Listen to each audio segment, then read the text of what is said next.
Hey guys, it's me, Sai, back with another video. Today I am finally doing my walls and I got all my framing done. I'm not sure if I'm gonna upload that video. Nothing special. I pretty much put wherever I can put my 1x3s up, and this is how I'm doing my paneling. I am taking pieces of cardboard little by little and starting on a small section and carving out the actually frame of the van, and then I go back in and pretty much duct tape everything together. And once I get everything completed, I'm gonna take it off the wall, take it off the actual van, and then duct tape the other side to reinforce the actual shape of the wall. Sadly, I thought they both were the same with the wheel wells on this side. I have no reason why the wheel well on this side is actually bigger. So I'm gonna have to probably reshape just the bottom half of this template that I'm doing. But I went to Menards earlier, and I'll add a couple clips here and I'll show you guys what I ended up getting for my actual paneling. It's very light. I don't know what type of material it is, and I hope it does okay because it almost cracks easily. So I'm gonna have to be definitely gentle with it when I'm like working with it. But let me show you a close-up of how I'm creating this template so you guys can see. I'm just taking bits and pieces. Like right here, I have a gap, which I'm just going to take like a small piece like here. Oh, back to what I was saying, guys. My phone is actually dead right now, so it's on the charger.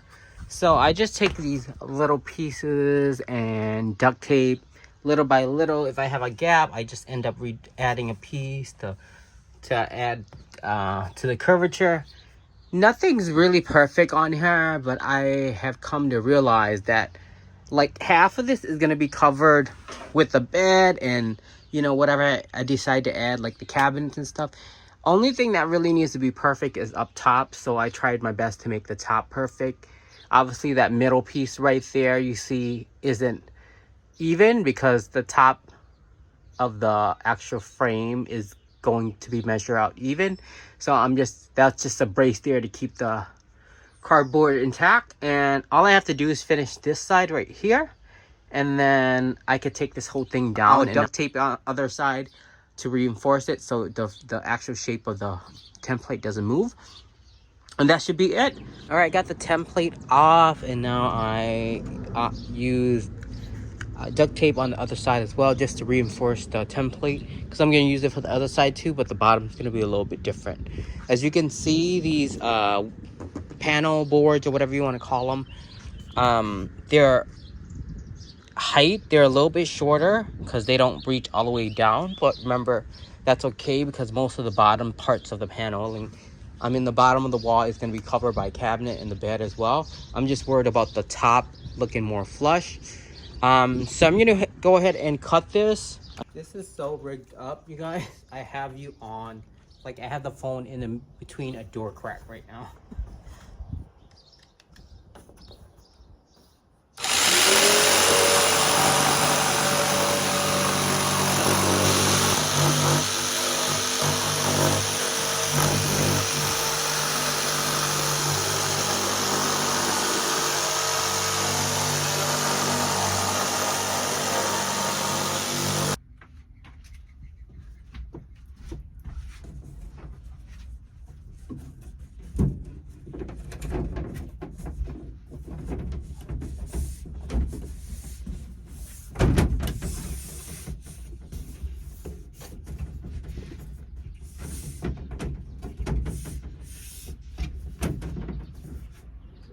All right, guys, I just finished. It's not perfect, and I didn't go into full detail doing this wall panels because I feel like no one's really watching my videos or finding it informational.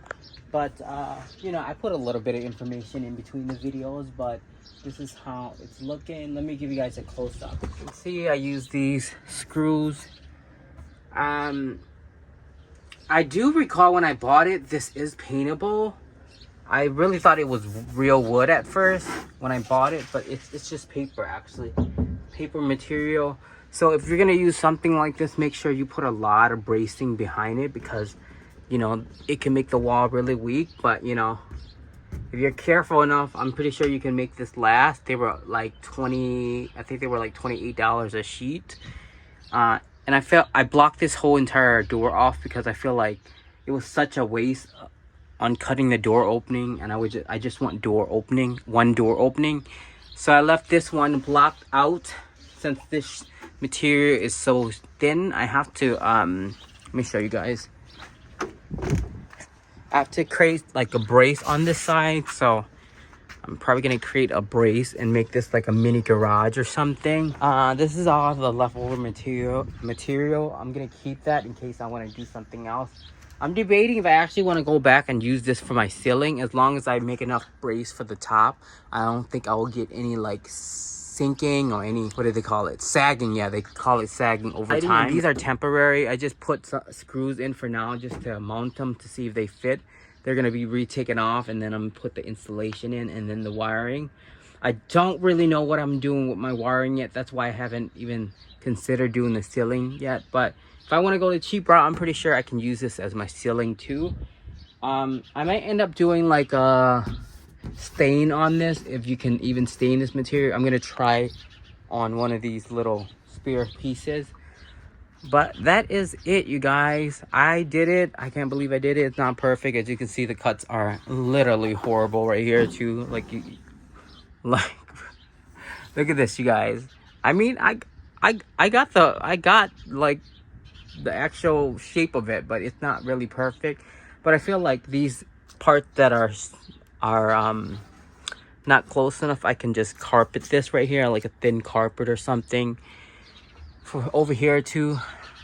You know, anyone that watching this and wanting to build their own wall panels or build a van, this is the smallest project you can start, and it's still difficult. Like, you really have to be handy dandy with doing things like this. You gotta have faith, y'all. You gotta have faith, because so, you know, in the middle of the day, I was ready to give up. You guys, I got up at 7 a.m. this morning to start on this project, and it's about to be 7 o'clock, so it took me all day. And you gotta have the proper tools and everything. I'm trying my best to have the minimum tools, but you gotta have the right tools and everything. You know, if you have someone that can help you, ask for help, because I did this all by myself, you guys. There's no person behind me helping me out. I did this all by myself. And I'll show you guys right here. Even the cuts right here aren't the greatest. Like, I bought a new blade too, and it was just like ripping it apart right here. I don't know how people like fill the gap right here. I don't know what they do. I haven't seen that yet, but or if they leave it open like that. I'm not 100% sure what to do right there, but it's done, y'all. I'm happy. Even from afar, it looks like real wood, but it's not. All right, you guys, I'm gonna end the video here. I'm not sure if I'm gonna continue making van videos after this one, because this is so much filming it. But next thing I'm gonna do is probably figure out what I want to do. Electrical, bed, might do a sink, who knows. This was like my ultimate goal for summer, to get the floors and the walls done, and they're done. So if I don't do anything else further, I'll be happy that I even got this far. But yeah, you guys, thanks for watching. If you enjoyed this video, if you want me continue to make more videos, leave a comment down below, and I'll talk to you guys soon.